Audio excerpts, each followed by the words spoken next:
বোন আমার, যার কাছে তুমি নেই তার কাছে পৃথিবীর কোনো সম্পদ নেই।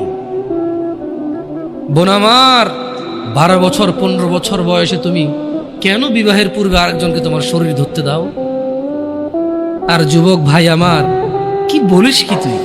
এই পৃথিবী আর পৃথিবীতে যা আছে এর চেয়ে মূল্যবান হচ্ছে এই মেয়েটা। তো এরকম মূল্যবান একটা জিনিস ওর ধরে ছুঁয়ে তুই ওকে ওর মূল্য কমিয়ে দিবি? এত বড় জুলুম ওর প্রতি তোর! তুই আল্লাহকে ভয় করিস না তাই বলে এতটা এতটা কি বলিস তুই? তুই কি কারো গাড়ির গ্লাস ভাঙছিস জীবনে? না। কেন? ওর লস হবে। তুই কি কোনোদিন কোনো মানুষকে ঘুষে দিছিস? না। কারণ তাহলে ও বেচারা কষ্ট পাবে। তুই কি জীবনে কারো পেটে ছুরি ঢুকাই দিছিস? না। ও মরে যাবে, তাহলে ওর ফ্যামিলি ক্ষতিগ্রস্ত, লসে পড়ে যাবে। তুই কি কারো টাকা মারছিস কোনোদিন? না। তাহলে ওর ফ্যামিলির টাকার কারণে কষ্ট পাবে। তাহলে তুই কেন তুই এত ছোট ছোট বিষয়গুলো খেয়াল রাখিস যে আরেকজনের লস হবে? তাহলে তুই এই মেয়েটার জীবনটাকে তুই কি করলি?